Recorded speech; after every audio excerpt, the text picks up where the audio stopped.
A Crown of Dreams, Chapter 6, The Conflict of Blessings. The garment of meekness was finished in Lila's rooms, a masterpiece of subtle strength that appeared to breathe with quiet conviction. However, as she stood before it, her father's pencil still tucked behind her ear, the accomplishment of the task allowed for a deeper discomfort to emerge. It was the tension she had felt since she was a child, the sacred tug between two distinct types of love, two different definitions of faithfulness. Prayer, not sleep, was the source of the vision. With the arrogance and elegance of the palace grounds below, she knelt at her window and prayed for direction.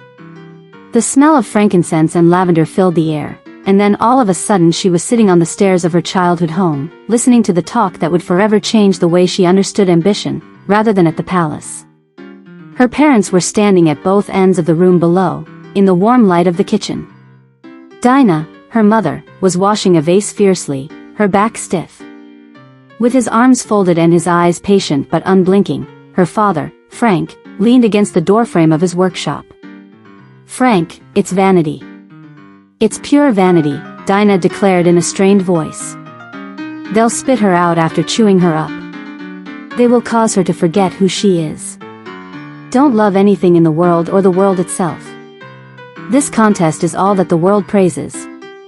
Frank looked up, allowing the quiet to ease the feelings of her anxiety. "And what if," he softly replied, "God has placed her there not to be changed by the world, but to change it?" Dinah's eyes were sparkling as she turned. "Change it? With pageantry and silk? When did God start using glitter for carrying out his intended goals? Not in dresses, but in weakness, his strength is manifested." "Indeed it is," Frank said, stepping away from the doorframe and approaching her. He stood close to her, his presence a soothing anchor, without touching her. "But Dinah, whose weakness is it? Hers or theirs? Their desire for prestige and approval makes them weak. What if God is using Lila's weakness, her modesty, her small-town simplicity, as a weapon? On their own gilded stage, what if the foolish things of the world are going to humiliate the wise?" His hand was cold against skin that was fresh as he reached out and took it. "My dear, you have created in her the fear of the Lord. That's where wisdom starts.